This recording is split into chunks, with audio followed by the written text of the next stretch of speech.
There's a museum in London that doesn't charge admission. It's called the British Museum, and inside you'll find treasures from nearly every civilization on Earth.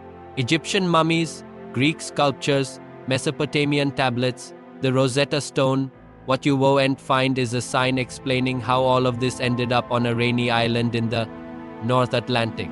That's the story we need to tell, because the United Kingdom, a nation smaller than Oregon with worse weather than Seattle, somehow became one of the wealthiest countries in human history.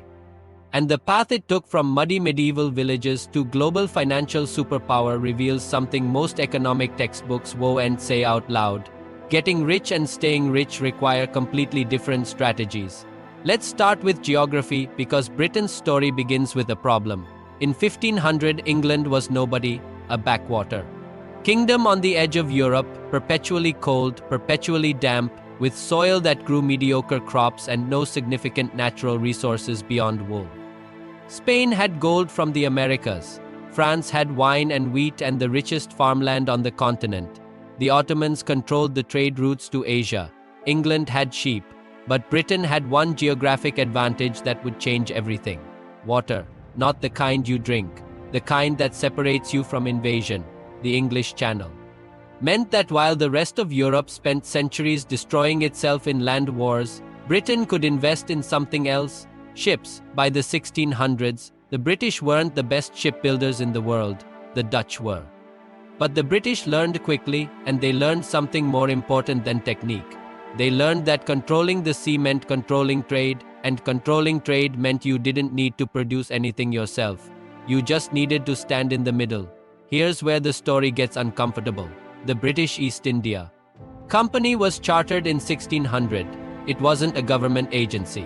It was a private corporation with its own army, its own fleet, and the legal authority to wage war, negotiate treaties, and administer foreign territories. Let that sink in. A company that could invade countries, and it did. By the mid-1700s, the East India Company controlled most of India, a subcontinent with more people than all of Europe combined. They didn't govern it well. They extracted from it textiles, spices, opium, tea.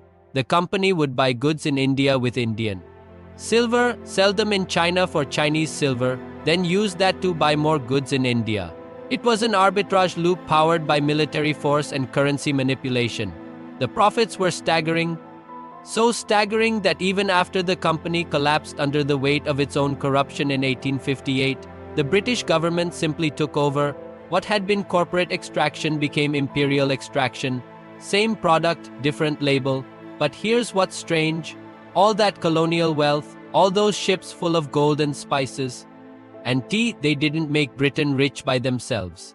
Plenty of empires had plundered and collapsed. Spain extracted more gold from the Americas than anyone, and by the 1800s it was broke. The Mongols conquered half the world and left almost nothing behind. Britain did something different. It built systems. In 1694, Britain created the Bank of England.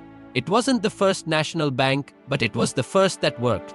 The idea was simple and radical. The government could borrow money by issuing bonds, and those bonds could be traded like commodities.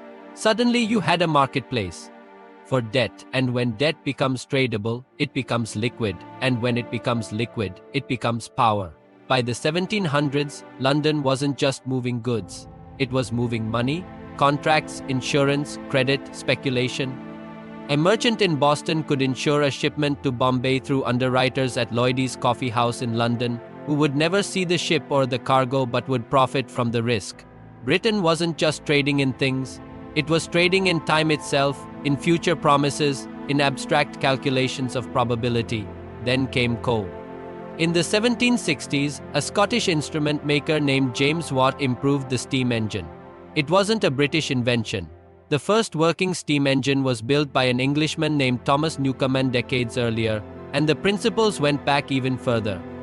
But what made it efficient? And Britain had two things no one else had in combination: vast coal deposits and an established network of capital to fund the factories.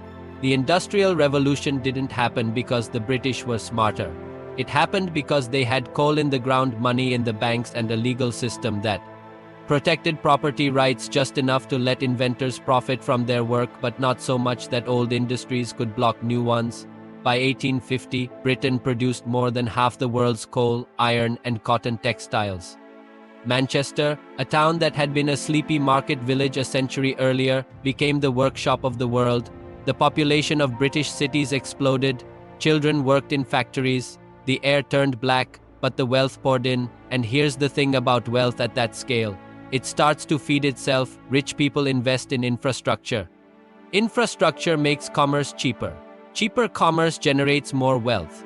Britain built canals, then railroads, then telegraph lines. It standardized weights and measures. It built legal systems that made contracts enforceable across continents. It exported not just goods but the entire architecture of capitalism. By the early 1900s, the British Empire controlled nearly a quarter of the Earth's land surface and a quarter of its population. The sun never set on British territory because British territory was everywhere. But empires are expensive. The First World War cost Britain a generation of young men and an ocean of debt. The Second World War nearly broke it entirely.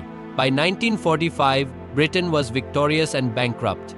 The colonies, tired of subsidizing London's survival, began demanding independence. India left in 1947. Africa followed in the 60s.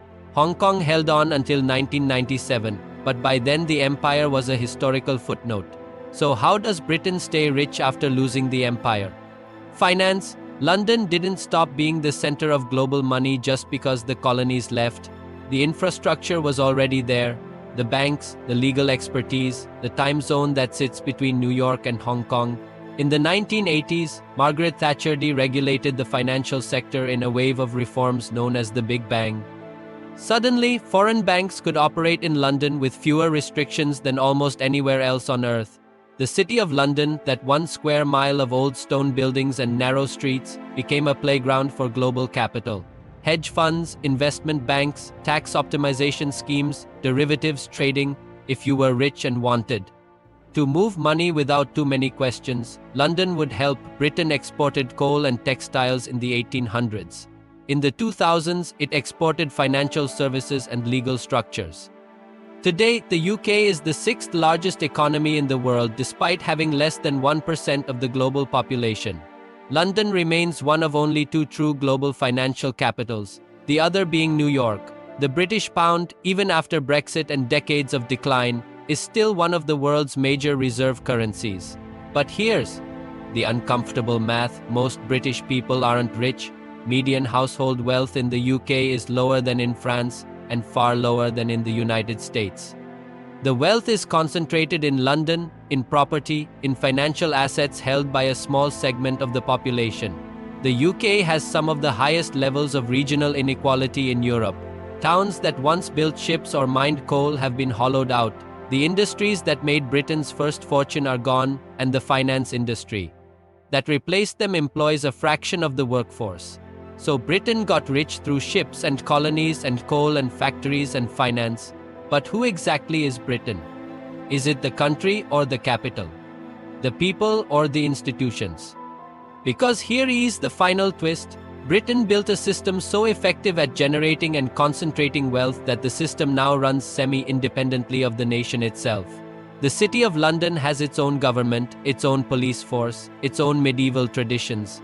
Global money flows through it, but it doesn't necessarily stay there. And it doesn't necessarily benefit the people who live an hour away by train.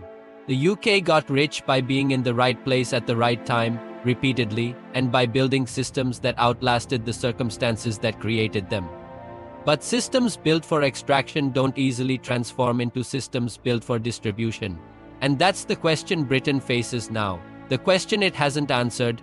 What do you do when the wealth remains, but the story that justified it is over?